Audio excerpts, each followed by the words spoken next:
Hello students, previous video में हमने जाना एटॉमिक मास और एटॉमिक वेट के बारे में। आज हम बात करेंगे एवरेज एटॉमिक मास। तो जानते हैं एवरेज एटॉमिक मास क्या होता है। बेसिकली हम लोग क्या देखते हैं, हमारे नेचर में कोई भी जो सब्सटेंस है वो एब्सोल्युटली प्योर फॉर्म में नहीं पाया जाता। ठीक है, यानी कि एक ही जो आपका एलिमेंट है, सब्सटेंस है, वो एक से ज़्यादा फॉर्म में प्रेजेंट है हमारे एटमॉस्फेयर में। तो ऐसे केसेस में हम उन एलिमेंट के एटॉमिक मास का क्या करते हैं, एवरेज वैल्यू कैलकुलेट करते हैं और उसको हम लोग नाम देने लगते हैं एवरेज एटॉमिक मास। ठीक है, तो वही चीज़ यहाँ बताया गया है, a substance can not be obtained in absolutely pure form and the naturally occurring element contain more than one isotope. ठीक है, मतलब जिनके एटॉमिक नंबर सेम होते हैं बट मास नंबर क्या होते हैं, डिफरेंट होते हैं, उन्हें हम लोग क्या नाम देते हैं, आइसोटोप्स। तो हमारे नेचर में कोई भी एलिमेंट को हम लोग कम्प्लीटली प्योर फॉर्म में ऑब्टेन नहीं कर सकते, उसमें कुछ ना कुछ परसेंट इम्प्योरिटी ज़रूर पाई जाती है। और नेचुरली हमारे पास जितने भी एलिमेंट हैं वो एक से ज़्यादा आइसोटोपिक फॉर्म में पाए जाते हैं, मतलब उनके एटॉमिक नंबर सेम होते हैं बट मास नंबर क्या होते हैं, डिफरेंट होते हैं। जैसे कि हाइड्रोजन की हम बात करें तो हाइड्रोजन के हमारे 3 आइसोटोप्स हैं। तो ऐसे केसेस में हम लोग क्या करते हैं, उन तीनों आइसोटोप्स, जैसे हाइड्रोजन की बात करें तो उन तीनों आइसोटोप्स के एटॉमिक मास का हम लोग क्या करेंगे, एवरेज कैलकुलेट करके हम उसका एटॉमिक मास बताते हैं। ठीक है, तो वहाँ पर हम एवरेज वैल्यू का यूज़ करते हैं। तो क्या होता है, in such case the atomic mass is actually average atomic mass. ठीक है, it can be calculated as follows. इनको हम लोग इस तरह से कैलकुलेट कर सकते हैं, यानी average atomic mass equal to summation, मतलब जितने भी एलिमेंट हैं वो सभी आ जाएंगे, उनको ऐड करना होगा। ठीक है, तो समेसन ब्रैकेट में percentage abundance into isotopic mass.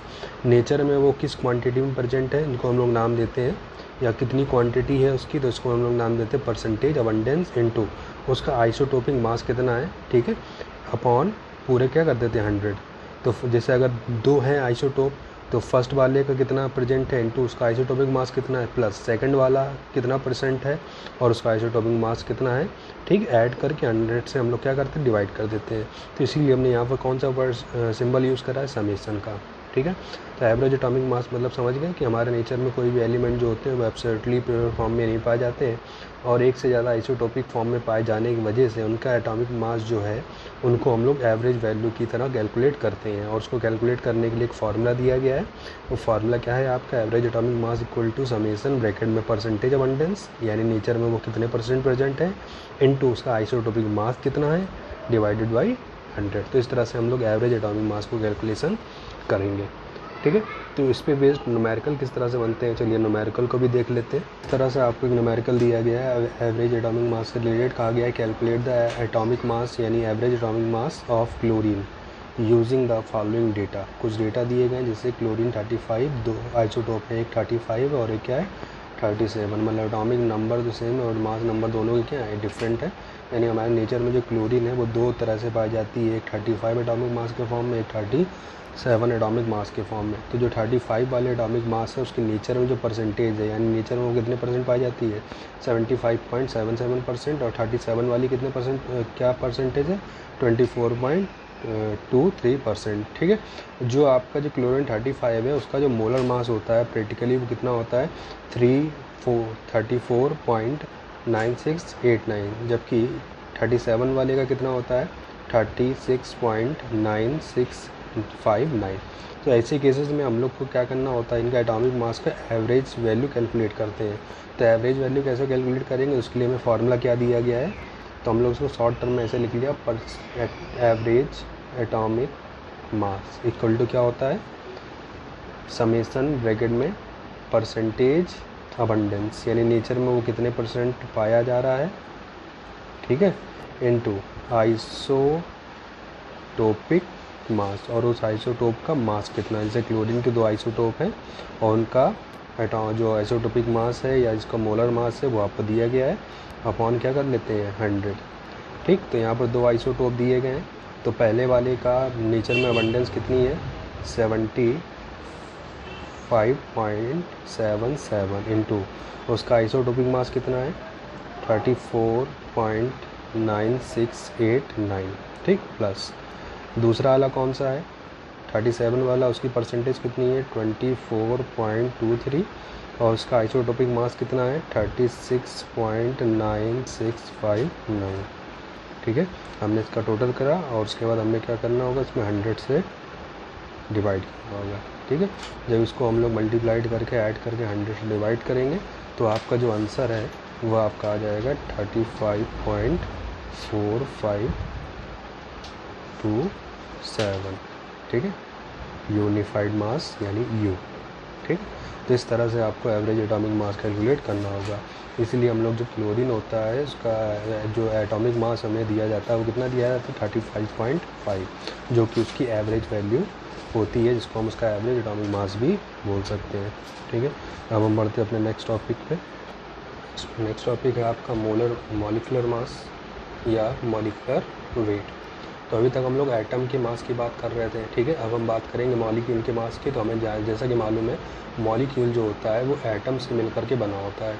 तो किसी भी मॉलिक्यूल में जितने भी एटम हैं उनके एटॉमिक मास को अगर हम लोग ऐड कर लें तो वो क्या बन जाएगा, मॉलिक्यूल का मास बन जाएगा, जिसे हम लोग मॉलिक्यूलर मास या मॉलिक्यूलर वेट भी बोलेंगे। तो वही चीज़ यहाँ बताया गया है, molecular mass is the sum of atomic mass of the element present in a molecule. किसी मॉलिक्यूल में प्रेजेंट जो एलिमेंट है उनके एटॉमिक मास का अगर हम लोग सम कर लें, उनको ऐड कर लें, तो जो वैल्यू निकलेगी उसे हम लोग क्या नाम देते हैं, मॉलिक्यूलर मास। ठीक है, it is obtained by multiplying the atomic mass of each element by the number of its atom. ठीक है, एंड एडिंग देम टुगेदर।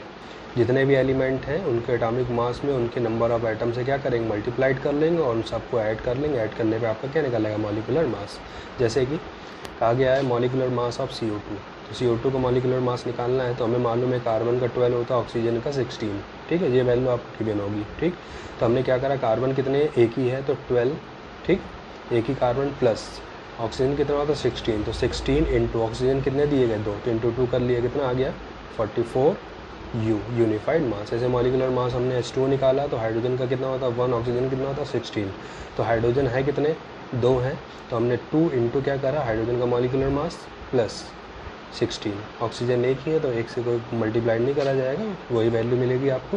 तो हमने इसको मल्टीप्लाइड करके ऐड कर लिया तो कितना आ जाएगा आपका 80। तो ये आपका था मॉलिक्यूलर मास या मॉलिक्यूलर वेट।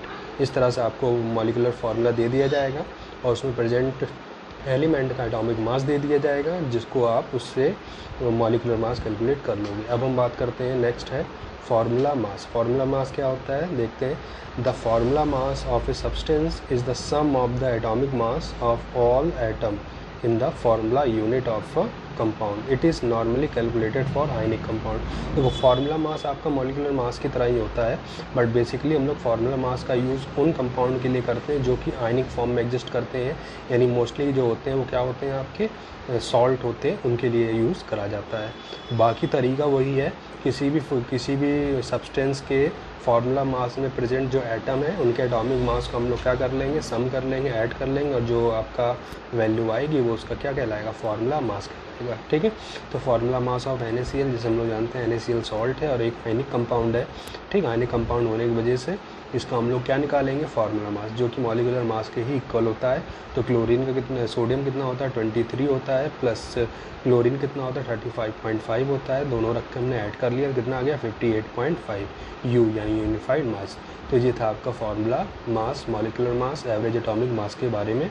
ठीक, अब आपको कुछ न्यूमेरिकल दिए जा रहे हैं जिनको आपको सॉल्व करके बताना होगा, मॉलिक्यूलर मास उनका निकालना होगा। तो ये आपको न्यूमेरिकल दिया है, कह रहा है calculate the molecular mass of the following. CH4 methane है, H2SO4 sulphuric acid, HNO3 nitric acid, C2H5OH ethyl alcohol और CH3COOH यानी एसिटिक एसिड आपका, और NH3 यानी अमोनिया। ये आपको कुछ कंपाउंड मॉलिक्यूल्स दिए गए और कह रहा है इसका मॉलिक्यूलर मास कैलकुलेट करो, और साथ ही आपको इनका एटॉमिक मास भी दे रहा है हर एलिमेंट का। हाइड्रोजन का 1 है, कार्बन का 12 है, ऑक्सीजन का 16 है, सल्फ़र का 32 है और नाइट्रोजन का 14 है। ये सारी वैल्यू रख करके आप इन सभी का मॉलिक्यूलर मास कैलकुलेट करिएगा। ठीक है, तो आज के लिए इतना ही, बाकी हम लोग देखेंगे नेक्स्ट वीडियो में।